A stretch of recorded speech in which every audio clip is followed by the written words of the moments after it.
Hello and welcome to the Celestial Orange Room. Chris here.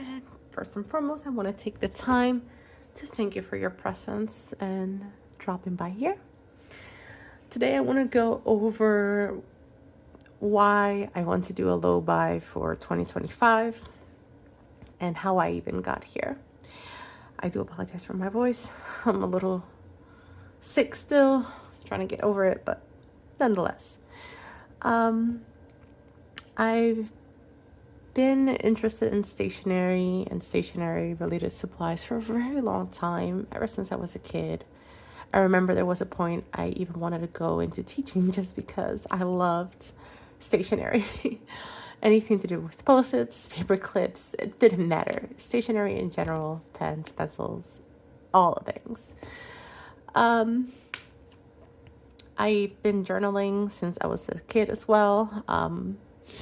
But I didn't really get into the stationery community as heavily, not up until almost 4 years at this point. Back in 2021, I started really keeping a bullet journal, not necessarily the writer Carol's way, but pretty close. It was just something that I could keep here and there, details of things that I wanted to do without too much thought. Then, as of early 2023, I started watching Rachel in Theory. And I got very curious. I'm like, oh, well, I want to see what this is all about. Basically, her videos introduced me into the rabbit hole of the planner community, specifically with Hobonichi.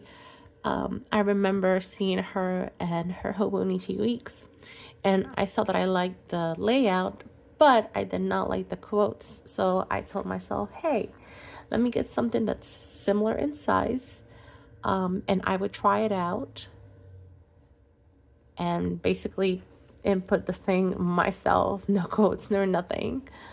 And if I can last a year with that, then I should be able to get myself a Hobonichi Weeks. That never happened. I never really could do the Hobonichi Weeks. I never purchased it. But I did want to try the Hobonichi paper, so I got a Hobonichi Cousin Avec. Excuse me. Here I mainly kept up with the months and the weeks, but I completely massacred the poor thing where I took the back pages for the daily writing. Instead, I kept a timeline of the things that I did throughout the day, sleep hours, all those things.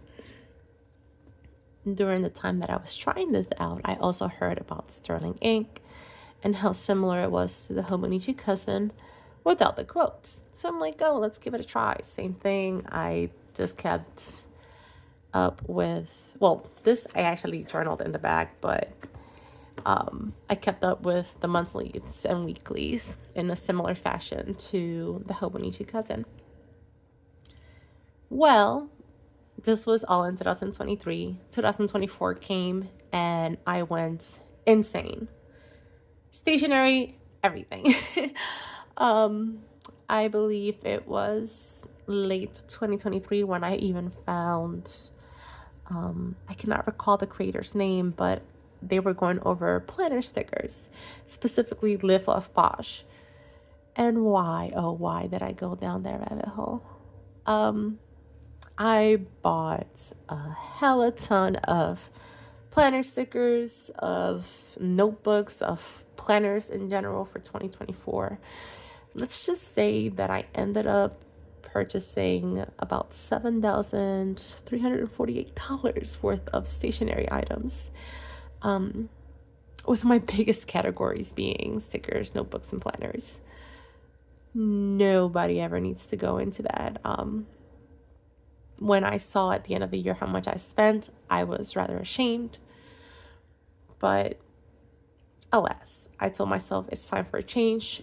Plus, it's a change that I want to keep myself accountable for. Therefore, I decided, why not share it? Um, so yes, a couple of rules for my low buy in 2025 include no more than $100 per month in terms of stationery, anything. That includes anything that may come out, whether that be notebooks, stickers, any stationery related things, pens, pencils. I am a sucker for jet pens. Oh my gosh. But I need to stop. I need to hold back because I really do have a lot. In a future video, I will be going over all of the things to keep myself accountable to using all of the things that I purchased last year. I will try to do monthly empties just to see how much I've been using and keep it documented in video form. But besides the $100 a month budget, if I don't use it, I lose it. That means I'm not gonna spend $200 in February if I didn't use $100 in January. Following that, I'm also going to stop following certain creators in social media just because I am very easily influenced. And I'm really trying to keep this to a minimum. But I do feel like if I do keep myself busy with using the things that I've got, I shouldn't want more, supposedly, but I don't know. Besides that, I will be keeping a wish list of the items that I do want or pique my interest, and then I will delegate on those things. So here's to keeping my fingers crossed that I don't exceed the budget at any point this year.